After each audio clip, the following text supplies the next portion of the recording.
Good morning friends.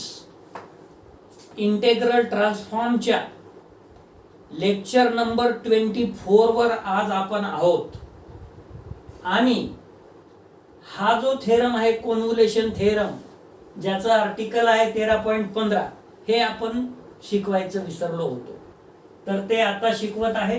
हे अजून एक आर्टिकल आहे इव्हॅल्युएशन ऑफ इंटेग्रल्स आणि फार महत्वाचा थेरम आहे बरं हा कॉन्व्होल्युशन थेरम, जे की आपल्या त्या तक्त्यामध्ये लास्ट लेक्चर मध्ये सगळ्यात शेवटच्या जागी याचा फॉर्म्युला आपण लिहिलेला होता. सो आर्टिकल 13.15 कॉन्व्होल्युशन थेरम काय आहे स्टेटमेंट?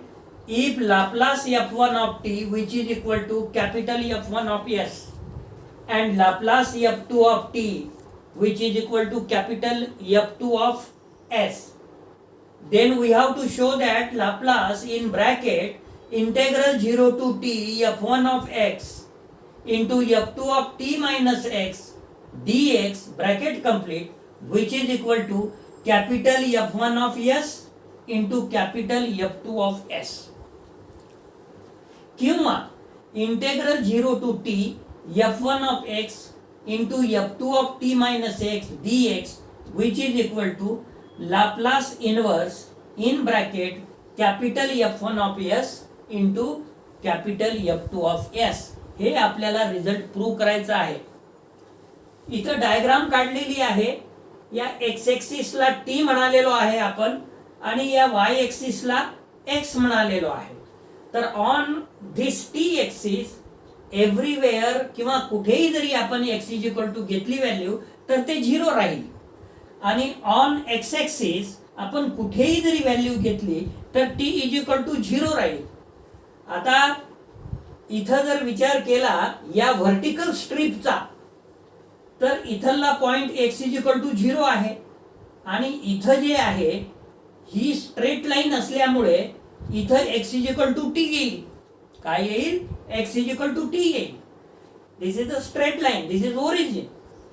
त्यामुळे आपला इंटेग्रल जो आहे तो व्हर्टिकलचा जर विचार केला तर 0 टू t पर्यंत x व्हॅरीज होत आहे. पण याचं जर कन्व्हर्शन आपण x च्या ऐवजी t मध्ये केलं तर t is equal to x, t is equal to infinity. Horizontal लाईनचा जर विचार केला तर ते होऊन जाईल t is equal to x आणि हे होऊन जाईल t is equal to infinity. तर मित्रहो, आपण सुरुवात करू या रिझल्टला प्रूव्ह करण्यासाठी. काय केलेलं आहे आपण? लेफ्ट हँड साइडची टर्म घेतलेली आहे.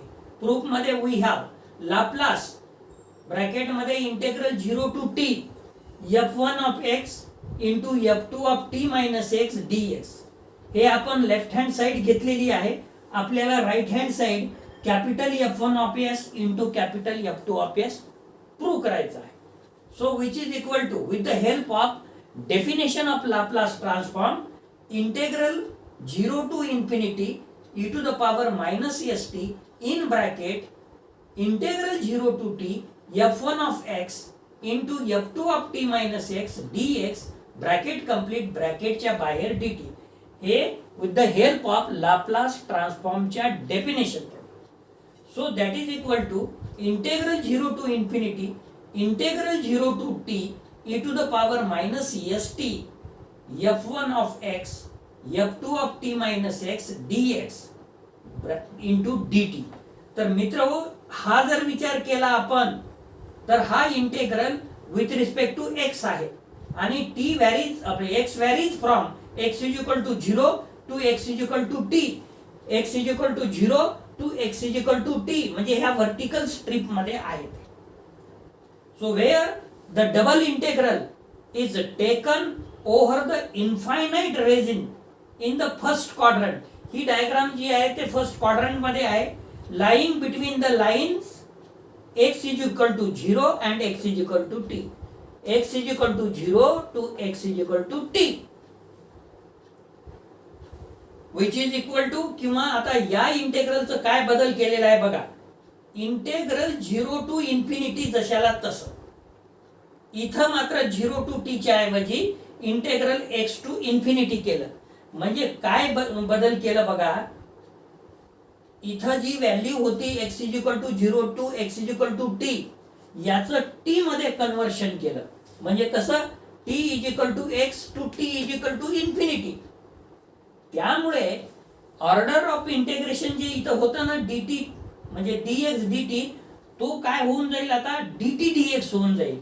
आणि आपल्याला लिहिता येईल मग integral x to infinity e to the power minus s t into f1 of x into f2 of t minus x dt dx.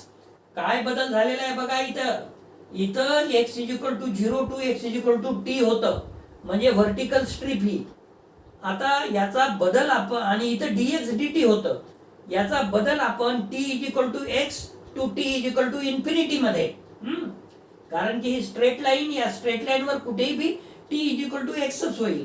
हे जर t एक्सिस आणि हे जर y एक्स एक्सिस तुम्ही म्हणत असाल तर, आपण म्हणत असू तर मग where the double integral is taken over the infinite region in the first quadrant lying between the lines x is equal to 0 and x is equal to t.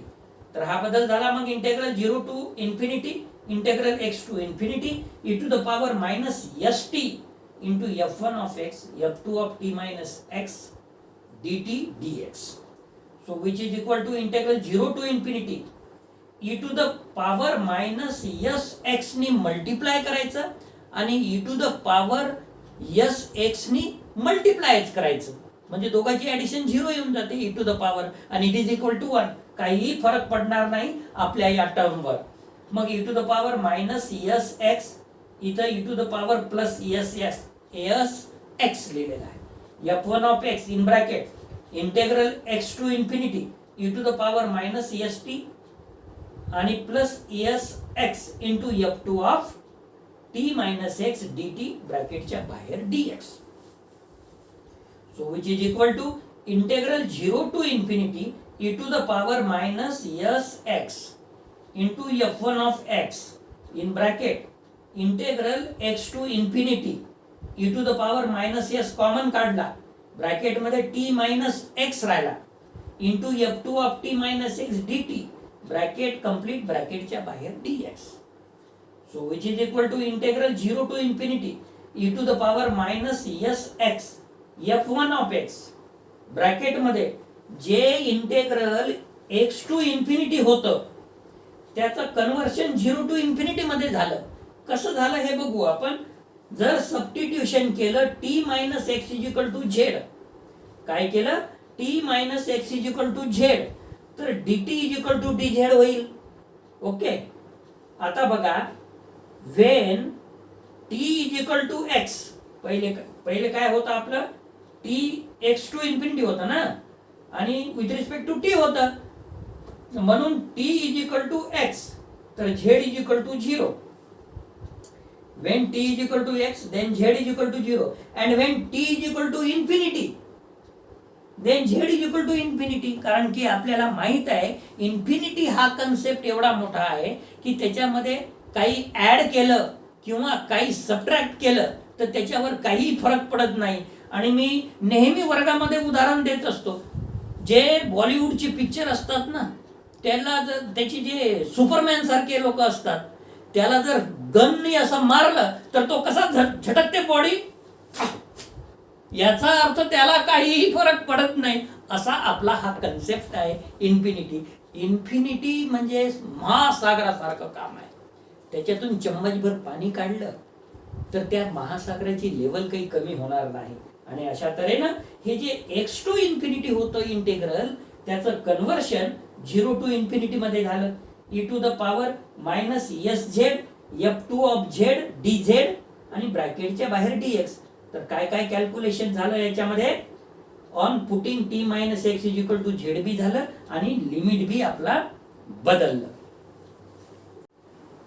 Which is equal to integral 0 to infinity e to the power minus s x into f1 of x into capital f2 of s dx, which is equal to in bracket integral 0 to infinity e to the power minus sx into f1 of x dx bracket च्या बाहेर capital f2 of s, and with the help of by definition of Laplace transform it is equal to f1 of s into f2 of s, or एक तर हाच prove करायचा होता result, किंवा जे Laplace transform इथे होतं लेफ्टला त्याला एल इनव्हर्सने जर मल्टिप्लाय केलं तर integral 0 to t f1 of t f2 of t minus x dt which is equal to Laplace inverse in bracket f1 of s into f2 of s.